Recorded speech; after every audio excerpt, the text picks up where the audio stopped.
시간 우리를 충만하게 하여 주시옵소서. 말씀으로 충만하게 하여 주시옵시고 그 성령으로 충만하게 해 주시옵소서. 하나님 사랑으로 우리 자녀들 붙잡아 주셔서 요셉의 축복의 주국이 되는 귀한 자녀가 되게 하여 주시옵소서. 예수님의 이름으로 기도드립니다. 아멘. 오늘 사도행전 9장의 말씀을 함께 우리가 봉독할 때에 하나님께서 우리에게 주시는 계시의 말씀을 함께 받기를 소원합니다. 제가 먼저 9장 10절 말씀을 봉독을 합니다.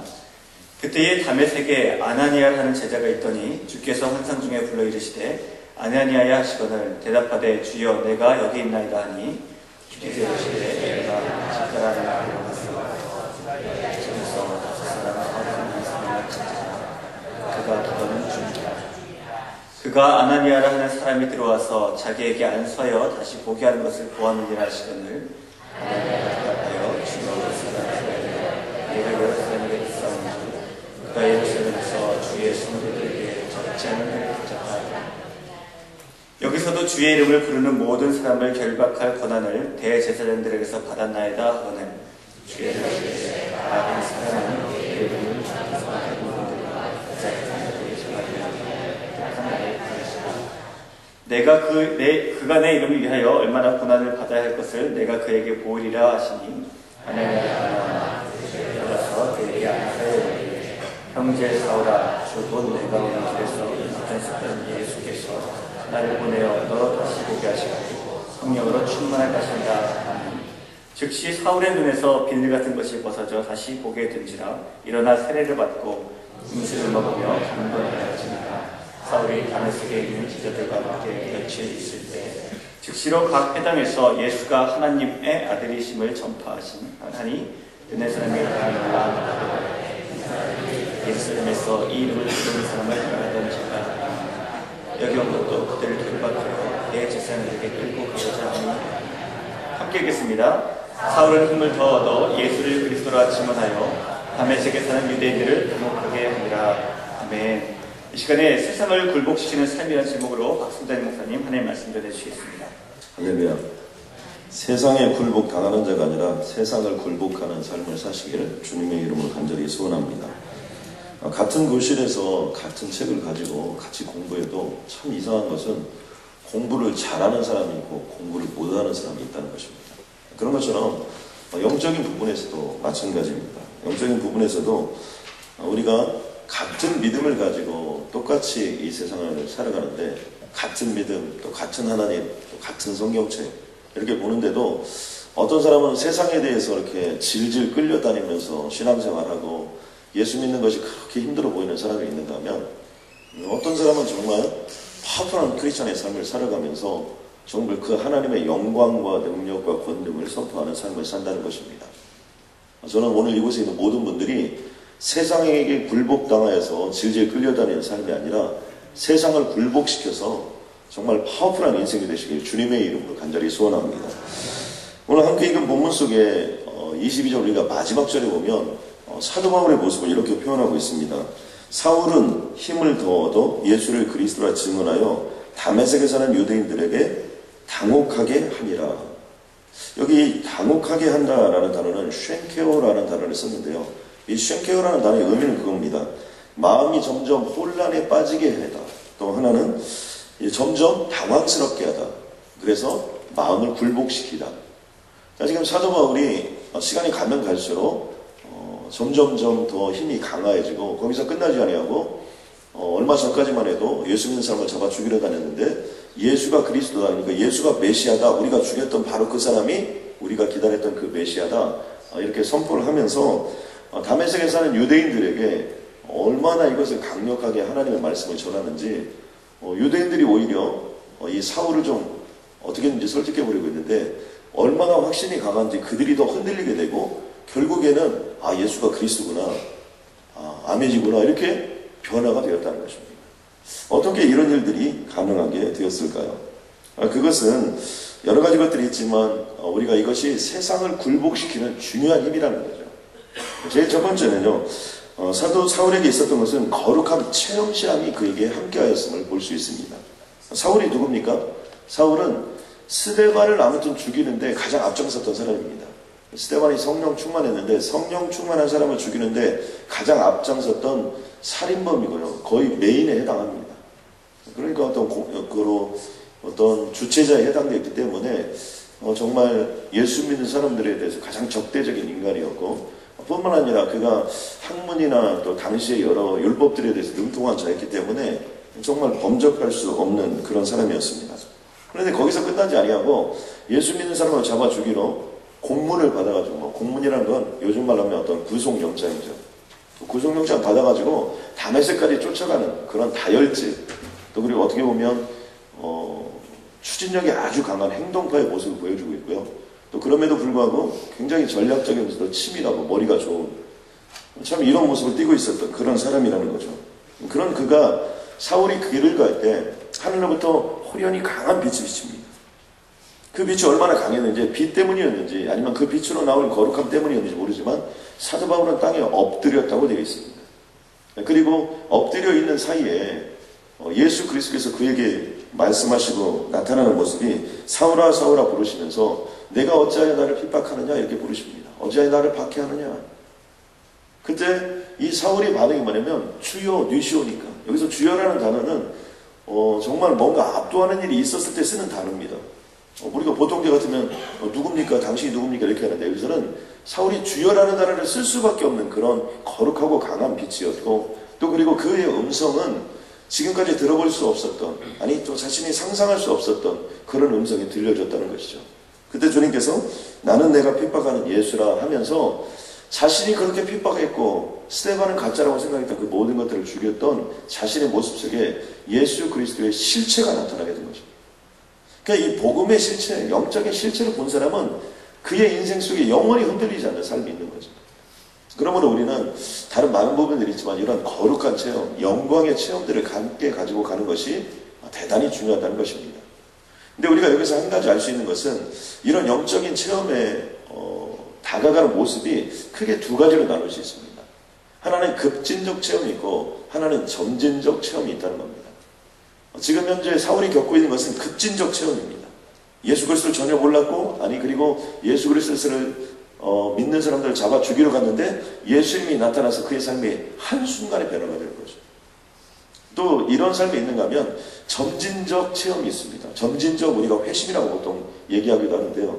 그것은 바로 이 사도 바울의 수제자였던 디모데 같은 경우가 그런 경우죠.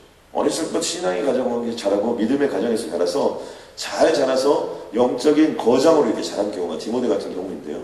그런데 중요한 것은 사울이 됐든 디모데가 됐든 이들에게는 영적인 거룩한 체험이 있다는 겁니다. 어떤 일이 와서도 결코 흔들릴 수 없는 영적인 체험이 있었기 때문에 그들은 그런 파워풀한 인생, 파워풀한 삶을 살아갔다는 것이죠. 사도행전에 등장하면서부터 가장 큰 변화를 일으켰던 한 사람이 누구냐면 베드로입니다. 이전에 베드로는 업앤다운이 있었고 또 그리고 흔들림의 삶이 있었는데 사도행전에 등장하는 베드로는 죽을 때까지 흔들림이 없습니다. 왜 그럴까요?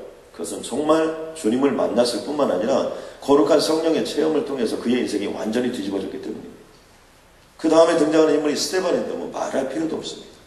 또 빌립이 등장하고 또 오늘 사울이 등장하는데 한 사람 한 사람마다 예수 그리스도를 만났을 뿐만 아니라 거룩한 영적인 체험, 성령 체험의 역사가 함께 감으로 그들은 흔들리지 않는 그러한 신앙을 가지고 이 땅을 살아간다는 것이죠. 저는 여기 있는 모든 분들이 예수 그리스도를 배우고 알고 익혔던 예수 그리스도를 뛰어넘어서 그 주님과 대면하고 만나는 거룩한 체험이 있길 주님의 이름 간절히 소원합니다. 거기서 끝나지 아니하고 예수가 능력됨을 성령 하나님께서 함께 역사해 주시는데 그런 거룩한 역사들이 나타나길 주님의 이름을 간절히 소원합니다. 또 한 가지, 어떻게 하면 세상에 굴복당하지 않고 세상을 굴복시키며 그런 삶을 파워풀하게 살아갈 수 있느냐, 그것은 뭐냐면 기도하는 삶입니다. 오늘 말씀해 보면 11절에 놀라운 말씀이 임하는데 주께서 이르시되 일어나 집가라 하는 거리로 가서 유다의 집에서 다섯 사람 사울이라는 사람을 만나라고 합니다. 이건 누구에게 한 얘기냐면 아나니아에게 한 얘기입니다. 이 아나니아라는 선지자에게 하나님께서 이런 약속의 말씀을 주시는 거죠. 그도 기도하고 있었습니다. 기도하는 중에 환상과 계시를 보여주었어요. 근데 여기서 참 재미있는 사실 중에 하나가 그동안 예루살렘에 우리가 있었다고만 생각했던 그 복음이 벌써 다메섹 지방에까지 하나님께서 준비한, 예수 그리스도께서 준비한 영적인 거룩한 무리들과 제자들이 있었다는 사실이에요. 기도하는 중에 환상과 계시가 아나니에게 임함으로 말미암아 분명히 가르쳐 줍니다. 그 직가라는 거리에 가면 유다의 집에 거기에 다수에서 온 사람, 사울이라는 사람이 있을 거라는 거죠. 더 충격적인 건 뭐냐면 그가 기도하는 중이라. 영어에 보니까 Saul for his praying이라는 단어를 썼어요. 저는 이 단어를 보면서 전율이 느껴졌습니다. 그건 뭐냐면요, 우리들이 여기서 기도하고 있는 것을 하나님이 다 보고 계시다. 여러분 아멘입니까? 우리가 기도하고 있는데, 우리가 새벽 기도 와서 앉아 있는데 그 모습을 예수 그리스도는 다 알고 있다. 그러니까 사울이 기도하고 있었는데 이미 그 사실을 알고 아나니아에게 가서 네가 가보면 사울이 거기서 기도하고 있을 것이다. 그는 기도하는 중이다. 여러분 아멘입니까? 그러니까 기도하는 백성은 망할 수가 없는 거예요. 기도하는 인생은 망할 수가 없는 거예요. 왜요? 하나님이 그 기도하는 모습을 보고 있는데 왜 그 기도 소리에 응답하지 않겠습니까? 그러므로 기도하는 자에게는 모든 것이 합력하여 선을 이루는 가장 좋은 길, 베스트 웨이의 길을 넘어서서 지저스 웨이의 길, 십자가의 길, 부활의 길, 능력의 길, 권능의 길, 그 길을 우리에게 허락하여 주신다는 사실을 믿으시기 바랍니다. 또 그런데요, 아나니아가 거기서 가서 한 일이 뭐냐면 안수하였다는 거예요. 왜 안수를 하냐면 눈이 보이지 않는 거예요. 빛이 너무 강해서인지, 또 그리고 그 예수 그리스도를 만난 충격이 너무 강해서인지 아무것도 보이지가 않는 것입니다. 그러니까 아무것도 보이지 않는 그에게 가서 아나니아가 한 일은 안수했다. 안수했다는 것도 뭐예요? 기도했다는 거예요. 그러니까 기도하는 중에 어떻게 됐습니까? 말씀입니까? 즉시, 기도하자마자 즉시 사울의 눈에서 비늘 같은 것이 벗겨져 다시 보게 됐고 일어나 세례를 받았다. 영적인 체험과 함께 그의 삶 속에서 이제 세례를 받고 온전한 신앙으로 거듭나는 모습을 볼 수 있습니다. 모든 것들은 다 기도입니다. 한나가 여호와 앞에 오래 기도하는 동안에 바로 사무엘을 잉태하게 되는 것이고 하나님의 역사가 임하였습니다. 히스기야가 기도하는 것을 내가 들었다고 주님이 말씀하십니다. 내 집은 만민이 기도하는 집이다. 교회는 뭐 하는 곳입니까? 예, 교회는 기도하는 곳이에요. 기도하는 사람이 모인 곳이 교회입니다. 저는 그러므로 동부사랑교회가 진짜 교회인 줄로 믿습니다. 여러분 지난 연말부터 시작했어요. 여러분 얼마나 이 거대한 역사가 일어나고 있습니까? 정말 저는 우리 교회를 보면요, 하나님이 하신다 이런 생각을 아니할 수 없습니다. 왜요? 기도하는 중이기 때문입니다. 아멘입니까? 뭐하고 아빠 뭐하고 있냐 그러면 우리는 기도하는 중입니다. 이렇게 소리를 들을 수 있길 주님의 이름 간절히 소원합니다. 이런 모습을 이게 좀 필요합니다. 그 다음에 사도들이 우리가 무엇에 전념하려고 집사들을 뽑았냐면 기도하는 것과 말씀 전하는 것에 전무하려고, 다른 일이 아니었어요. 이 세상을 굴복시킬 수 있는 것 바로 기도하는 중에 모든 역사가 나타납니다. 저는 우리가 133일 기도하는 중에 동사 드림센터는 완성되어질 줄로 믿습니다. 우리가 133일 기도하는 중에 여기 있는 모든 분들의 기도의 제목이 응답받는 역사가 임할 줄로 믿습니다. 천사의 소리로부터 정말 하나님의 소리로 바뀌어지는 역사가 임할 줄로 믿습니다. 지금까지 차지 않았던 금양로가 가득가득 차서 정말 하나님의 영광의 응답이 일어나고 그 응답이 있는 날 하늘과 땅이 진동하고 정말 하나님의 역사가 터져나오는, 본물처럼 터져나오는 그런 기적이 임할 줄로 믿습니다. 저는 어제 그런 간증들을 많이 들었는데 사역반에서 사역반 간증을 들은 게 아니고 사역반에서 소울 리바이벌이라고 우리 자녀들이 여기서 집회를 지난 주일날 저녁에 했는데 우리 자녀들이 눈물 콧물을 흘리며 정말 하나님의 영광 상상할 수 없었다는 거예요. 그래서 제가 심플하게 정리했습니다. 제자 훈련하는 교회에서 그런 역사가 일어난다. 여러분 왜 그래요? 애들이요, 우리가 자꾸 먹을 것만 주고 이러면요 애들이 잘하지고 있대요. 그런데 제자 훈련시키고 말씀 교육시키고 영적으로 성장하고 잘하잖아요. 그러면 어렸을 때 벌써 하나님 만나. 그러면 그 자녀는 어떻게 되는 거예요? 죽을 때까지 안 흔들려요. 우리가 왜 어려워요? 어른들은 그냥 잘 될 때는 주님 아멘 이렇게 하다가 조금 안 되면 어떻게 됩니까? 또 옛날로 돌아가가지고 휘청휘청거리고. 그런데 애들은 어떻게 돼요? 심플하다고요. 그때 만나던 하나님 어떻게 돼요? 영원히. 사울이 지금 언제 이 주님을 만나는 거예요? 우리가 여러 가지로 보면요 20대 후반 정도에 만나지 않았을까 이렇게 생각합니다. 20대 후반부터 죽을 때까지 쓰임 받는 거예요. 그러니까 이런 영적인 중요한 체험이 우리들에게 있어요. 세 번째는요, 계속되는 만남의 축복입니다. 우리가 영적인 세상적인 것들에 굴복당하지 않고 그 세상을 굴복시키면서 나아가기 위해서는 뭐냐면 영적인 중요한 만남들이 우리에게 계속되는 것이 필요합니다. 사울은 누구를 만납니까? 예수 그리스도를 만납니다. 단 한 사람 예수 그리스도를 위하여 예수님께서 친히 와서 만나주세요. 정말 이 모습을 보면 상상할 수 없습니다. 그러나 거기서 끝나지 아니하고 예수님이 또 누구를 보내요? 아나니아를 보내는 거예요. 그리고 그 선지자를 보내서 그에게 안수하는 거예요. 그러니까 하나님을 믿고 예수님을 믿는 자는 계속해서 만남의 축복들로 역사해 주시고 그 삶의 지경이 넓혀지는 겁니다. 그런 축복이 여러분에게 있기를 주님의 이름으로 간절히 소원합니다. 거기서 끝나지 않습니다. 음식을 먹고 이제 강건해졌습니다. 그리고 나서 사울이 다메섹에 있는 제자들과 함께 며칠을 유월이 세리에 참 중요한 데. 우리가 생각할 때는 이 길이 험난한 길이고 어려운 길인 것 같지만요, 이미 우리의 믿음의 선조들이 다 걸어간 길인 줄로 여러분 믿으시기 바랍니다. 다 영적인 거장들은 이런 길을 걸어갔습니다. 아멘입니까? 새벽에 기도했고요, 정말 하나님의 영광을 올려드렸고요, 멈추지 않고 하나님의 말씀을 붙잡았고요, 그 삶 속에서 하나님을 만나게 하는 사람을 한 사람 한 사람 만나게 한 거예요.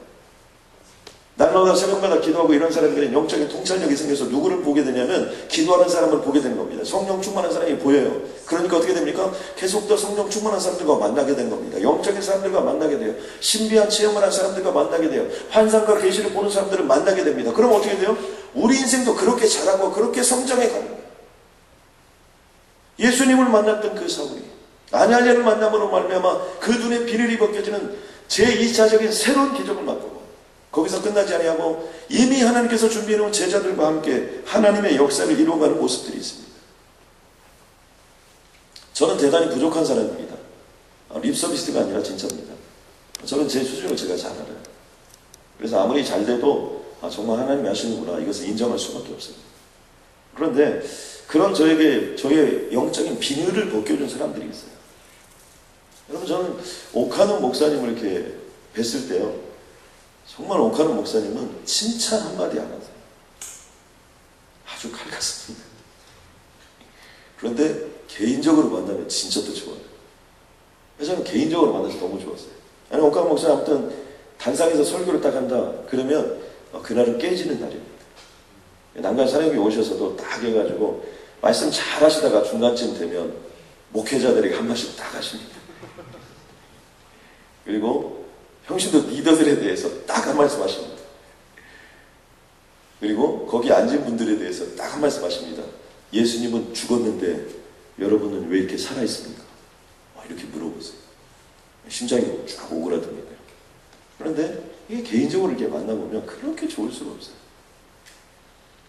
저는 지금도 제가 이렇게 글을 하나 딱 붙여놓은 게 하나 있는데, 그것은 오카노 목사님이 저희 교회 그때 2주년 됐을 때 동영상 보내시면서 저한테 직접 이메일을 보냈던 거. 그 비서가 이렇게 했어요.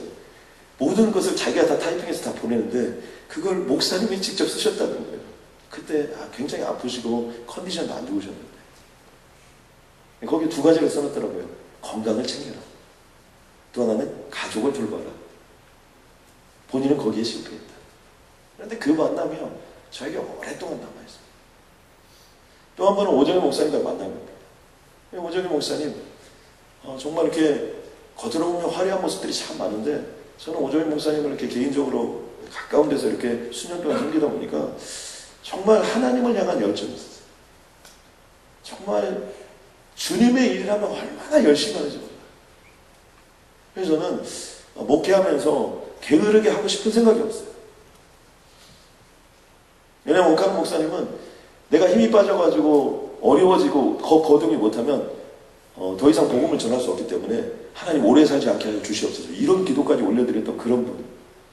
또 오정희 목사님께서도 월요일날 3부, 4부 예배, 그 다음에 순장반, 그리고 저녁에 어떤 비즈니스 시간까지 다 끝나도 그 다음날 아침에 또 일어나서 저는 피트니스에서 그분을 뵐 수 있었고 또 열정적으로 삶을 사는 모습들을 저는 늘 보고 있었기 때문에 지금도 저는 다른 날은 운동을 잘 안 해도 주일날 딱 끝나고 월요일날 아침에는 늘 운동을 가려고 노력합니다.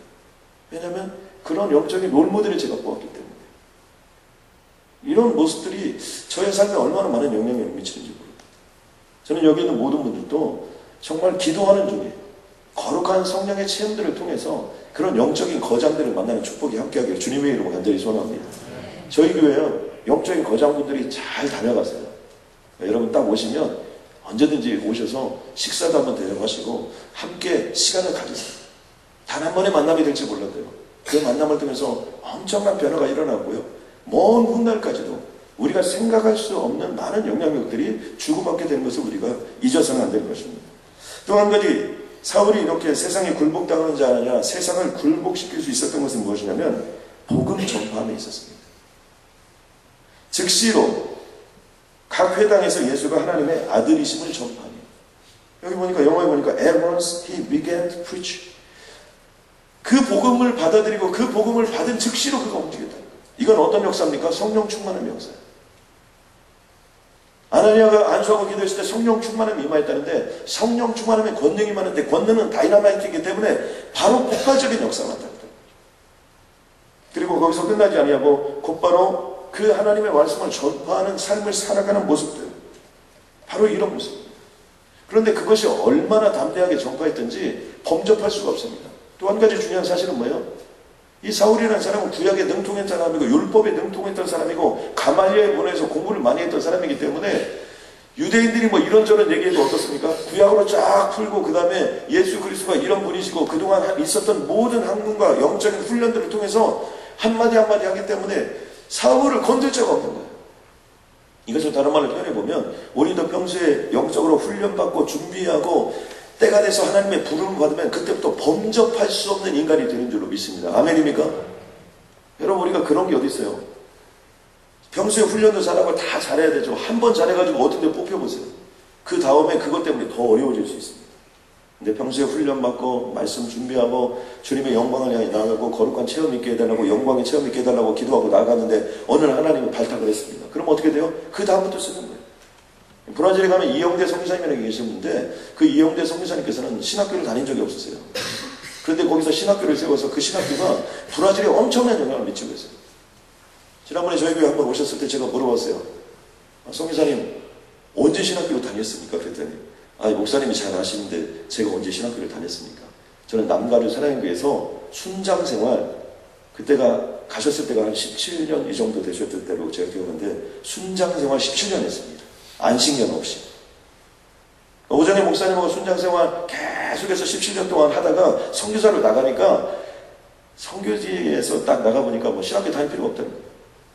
남가주 사랑의 교회 순장반 신학교에서 다 배웠기 때문에 그거 가지고 하는데 거기서 역사라고 능력이 나타났다는 거예요. 여러분 아멘입니까? 그러니까 평소에 빡세게 훈련받고 여러분 평소에 열심히 준비하면 주님의 이름으로 나아가면 반드시 그곳에서 주님의 영광이 임할 줄로 믿습니다. 바로 이런 사명자의 삶이 그에게 있었다는 거예요. 오늘 말씀 속에 중요한 대목 중에 하나가 뭐냐면 가라 이 사람은 내 이름을 이방인과 임금들 이스라엘 자손들에게 전하기 위하여 나의 택한 그릇이다. 하나님이 예수님이 목적을 가지고 택했다는 거예요. 그리고 그가 내 이름을 위하여 얼마나 고난을 받아야 할 것을 내가 그에게 보이리라. 그 사명을 감당하기 위해서 고난이 있는데 그 고난과 핍박을 통해서 하나님의 복음이 전파되어지고 이전과 이후를 비교할 수 없는 정말 가장 영광스러운 존재로 사울이라는 존재가 사도 바울로 쓰임받는 역사가 있게 된다는 것입니다. 저는 말씀 한 절만 읽고 여러분에게 말씀을 마치고자 합니다. 사도행전 20장 24절에 보니까 내가 달려갈 길과 주 예수께 받은 사명 곧 하나님의 은혜의 복음을 증언한 일을 마치려 하면은 나의 생명조차 조금도 귀한 것으로 여기지 아니하노라. 사울은 분명히 아나니아가 전해 주었던 이방인을 위한 나의 택한 그릇이다. 그리고 나를 위하여 핍박이 있으나 그것을 통해서 하나님의 역사가 있으리라는 것을 분명히 알고 자신의 삶을 달려갔습니다. 디모데후서 4장 6절에서부터 보면 전쟁과 같이 벌써 부어지고 나의 떠날 시각이 가까우다. 죽을 때가 가까웠다는 거예요. 나는 선한 싸움을 싸우고 나의 달려갈 길을 마치고 믿음을 지켰습니다. 흔들리지 않고 여기까지 왔다는 거죠. 흔들리면서도 자라갔다는 겁니다. 이제부로는 나를 위하여 의의 면류관이 예비되었으므로 주 곧 의로우신 재판장이 그날에 내게 주실 것이며 내게만 아니라 주의 나타나심을 사모하는 모든 자에게니라. 아멘. 여러분 아멘입니까? 여기 단어가 중요합니다. 주의 나타나심을 사모하는 모든 자에게. 여기는 우리들 모두도 오늘 우리를 살려주신 것은 오늘 이 새벽에 우리를 이 자리에 오게 하신 것은 지난 연말부터 시작해서 연초까지 계속해서 133을 향하여 주님의 이름으로 나아가게 하는 것은 하나님이 우리에게 맡겨준 일이 있다는 겁니다. 아멘입니까? 그것을 우리가 다 알 수는 지금 없지만 우리를 기도하게 하시고 존귀하게 하시는 것은 그 미래를 위하여 우리를 쓰기 위하여 주님께서 지금부터 준비시켜 주시는 길임을 믿습니다. 그 역사 속에서 사울처럼 그 변화되었던 사도 바울의 모습처럼 그렇게 쓰임받는 시대적인 인물, 역사적인 인물이 되시길 주님의 이름으로 간절히 소원합니다.